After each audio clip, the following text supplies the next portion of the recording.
shine, see what we do. But gotta handle some business, like I'm in power. They calling me Lou, down my swim in that water, have a good time.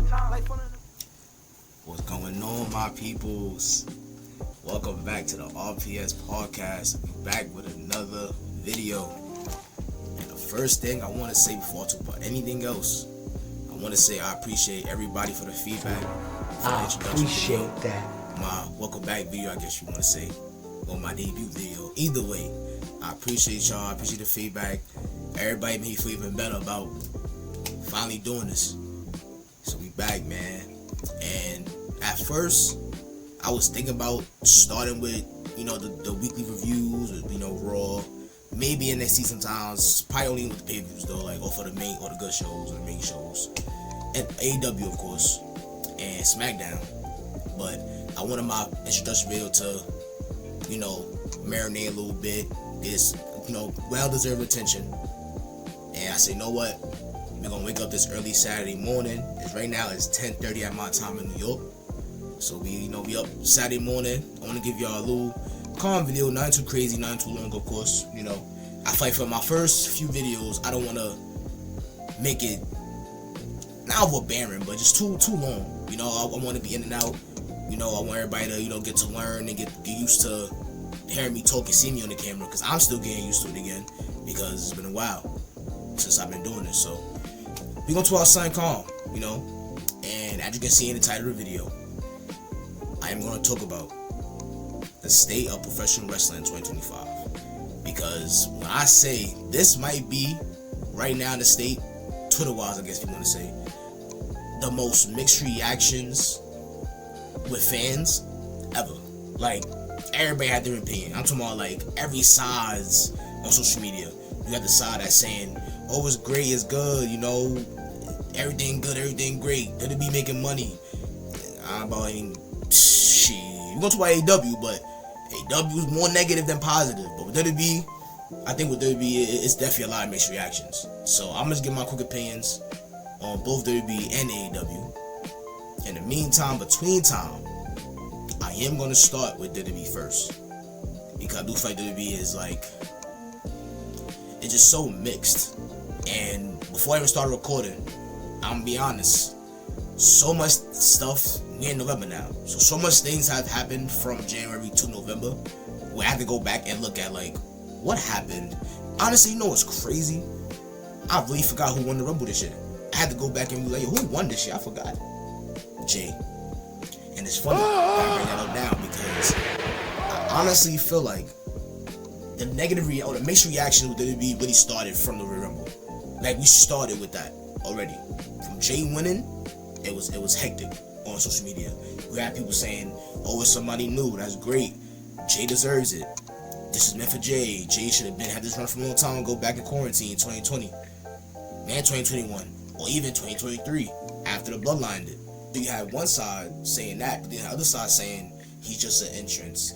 He didn't need this right now. John Cena should have won it if anything. So it was mixed reactions from there.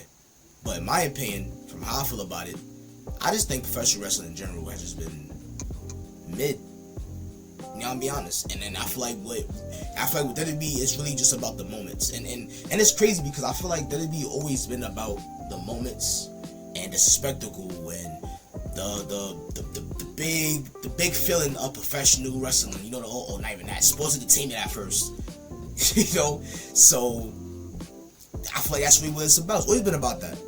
But then now, because Triple H is in charge, and I feel like everybody expects so much, even from with the Raw on Netflix. The Raw on Netflix, the first show was amazing, but I feel like after that, it was like, all right, now what?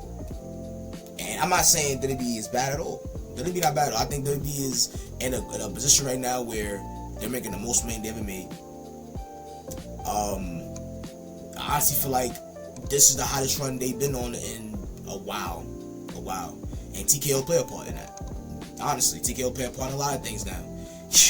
And we never gonna talk about all the brands they put on the mats and the turnbuckles and tables and and the commercials is crazy. This will be at now. And from how I feel about it, it's like, listen, it is what it is. WWE always been like this. It just now, it's more in our face now.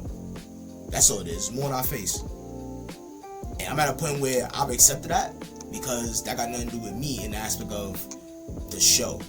Them having brands on the mats don't affect the quality of the show. I'm gonna be honest, it don't. So I just feel like all I want is good creative. All I want is good storylines. All I want is new things to happen. And the problem with the WWE is I feel like one thing that everybody agreed on, I feel like sometimes Triple H wait too long to do things. It's okay to do long-term storytelling. Nobody's saying that. It's nothing wrong with that. But when you do that and you let things linger on for so long, and you drag it, and what happens? Eventually, when the thing that you've been building for so long, we don't care about it no more after a while, because you done had us wait for this long. For example, Drew McIntyre was champion 2020. I believe that's the last time, and after that, he's just been a loser when it comes to World Championship matches. And I think what's going to happen is eventually Drew's going to win it, and people will be like, we hyped for Drew, but okay. So honestly, I just think in the aspect of WWE, I think they're in a situation where they need to look in the mirror, honestly, and stop thinking so much about, we're making money, we're good, everything we're doing is amazing. And listen, man, now we got Paul Levesque, Triple H, whatever. But he's Paul Levesque now, really. We're really seeing it now. Like, he's really the businessman. This is the person that's representing and basically the face of the company, which is crazy. which is crazy in the aspect of like, yo, the person that's supposed to be behind the scenes, we know you're running the company, but they're just splat his face all the time. Big shows, he's starring the show. It's like, come on, man. All right, we get it. Like, but I don't know. I just think they're in a situation where they either go listen to the fans or they're not. And I think right now they're not with a lot of things. So, yeah, I think that it's just a mixed thing right now. Creative wise, mixed. Honestly. And that's what it boils down to. So, and I'm really trying to think if there's anything else I want to say about the WWE before I just move on to AEW. Because AEW, man, for now, I'm just going to AEW because I feel like if anybody really know me, even before I started doing this podcast again, back when I was doing it 2 years ago in 2023, I was literally the diehard AEW fan that found nothing wrong with anything. I'm gonna be honest. And I feel like nobody could gut check me for that. Nobody could say, nobody could say anything about that, because WWE fans don't like that. Especially the casuals. Everything that they do to them, it's good, we're gonna see what happens next show. Yeah, everything they do is great. I'm not gonna lie, that was me with AEW until I got to a point. I think it really started for me where their shows just felt so dead, no energy. Like, you booking these arenas. Tony Khan is booking these arenas. At first, he's not doing no more. But before, he's booking these big arenas that was supposed to fill 13,000, 12,000, 11,000, even 10,000, and you got 4,000 people in there. So now you bring in the entrance ramp closer, because you don't want to show the back of the it's no fans there. It's no fans there.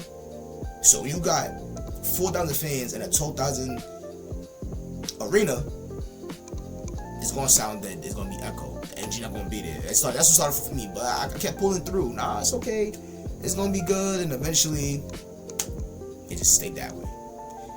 And for me, I'm one of those people that the fans play a big part in the show. I'm gonna be honest.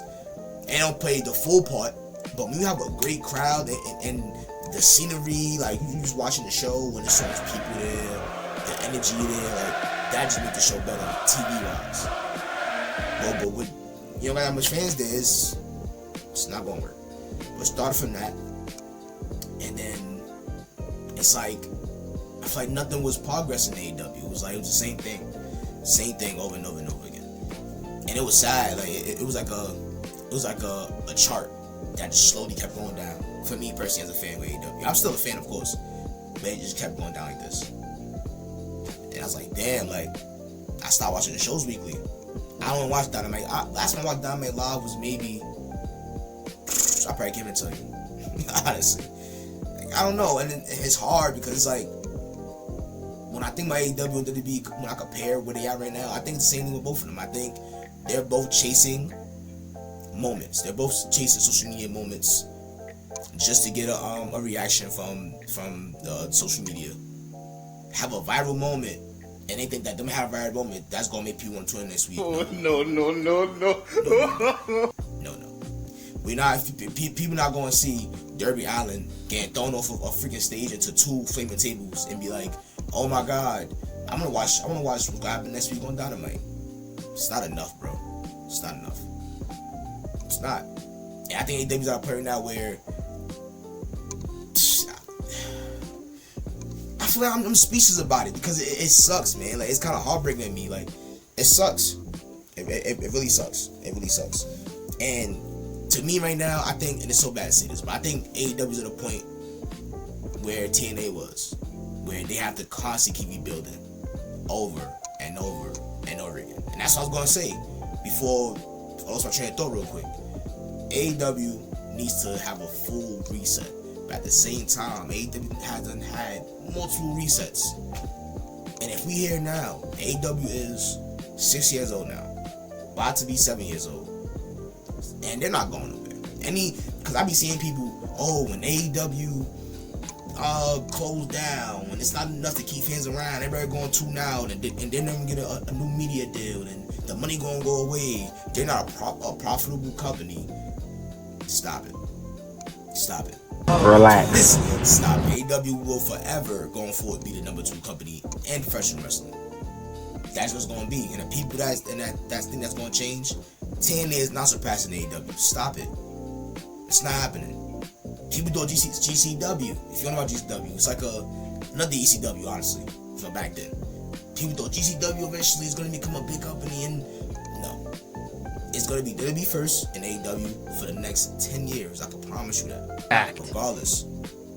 But I do think AEW just got to keep, it's a grind now. You keep doing what you're doing. But at the same time, you got to do different things too. And one of the things I really want AEW to do is have a true creative team. We don't fully know everything that's happening backstage. And it may feel like we do, but we don't.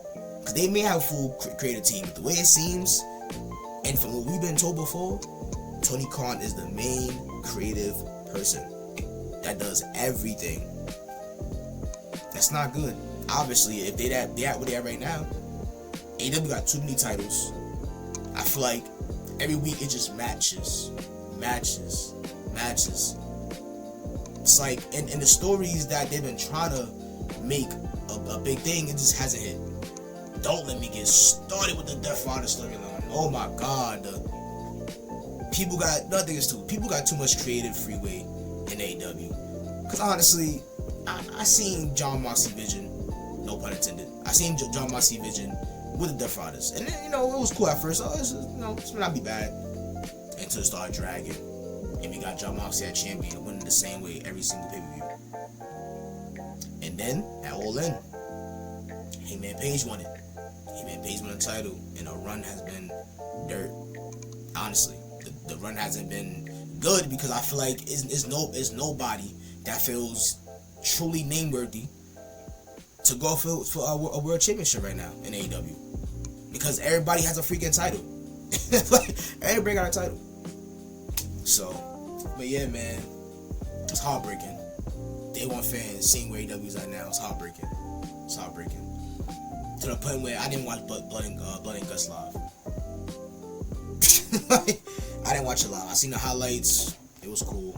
We see Hawk matches all the time anyway in AEW, so I feel like you missed it. Just watch the highlights. You'll be fine. But I do know though, when I do reviews, it will be a lot more thoughts that I will have on my opinions with WWE and AEW, because it's but so much thoughts I got from me trying to wrap up 2025 in one video. Is a lot for me personally.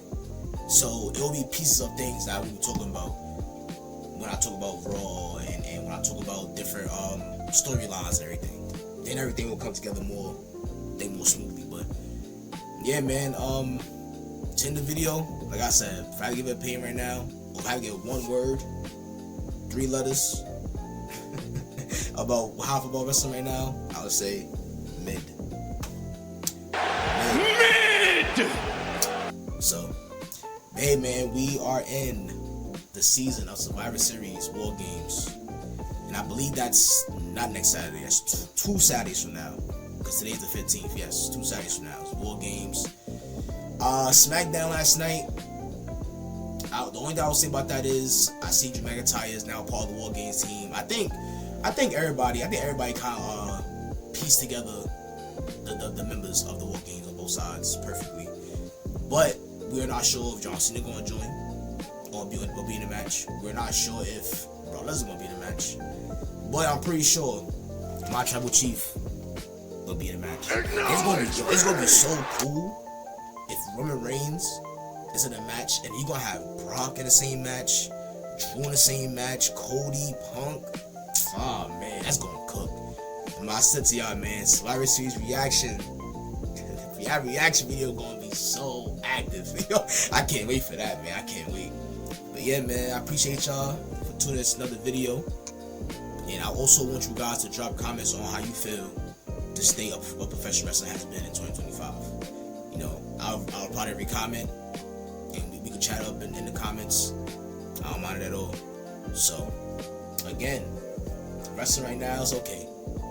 I just hope we get better while we are in the season of the Rumble coming up, and WrestleMania, and the shows for AEW. So, yeah, man, I appreciate y'all. RPS out. Peace.